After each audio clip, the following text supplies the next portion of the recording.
In this video, I'm going to share with you one of the biggest soundproofing mistakes which we remove on a weekly basis. We all have certain building beliefs that the way that we think things should fit together. I took my lounge back to brickwork 3 times when I soundproofed my property, and it wasn't until I changed my certain building beliefs that I had the way that things fit together did I get that truly transformational result and that amazing reduction in noise. Now, I'll take this traditional stud wall. This is what we find on a weekly basis where someone's built a stud wall the way that we're all taught. The noise on the separating party wall comes through here, and it will be the same here on this flanking wall, and it will be the same on the ceiling and the floor too. So that area within a feet all the way around the separating party wall will be the same as it is on the separating party wall. You can find this out for yourself by putting your finger in your ear and putting your ear against the wall here, maybe on this flanking wall where this upright stud is fixed to. By connecting the upright stud to this flanking wall, fixing the top plate to the ceiling and the sole plate to the floor, you've injected the noise from the structure into the whole of that stud frame,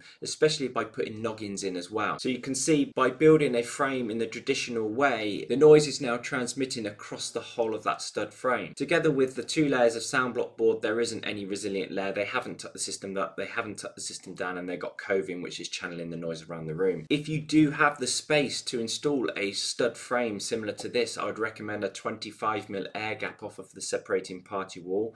I would leave a 25mm air gap off of the ceiling, off of the floor, and a 100mm gap off of the flanking areas. We call it a floating frame. It's that isolation from the structure will give you an amazing reduction in airborne noise and an awesome reduction in impact noise as well, because the noise from the structure finds it very difficult to get into that frame. If you think you've got what it takes to DIY soundproof your own home, click the link in the bio, take the quiz, and I'll send you a free copy of my book, The Noise Free Home.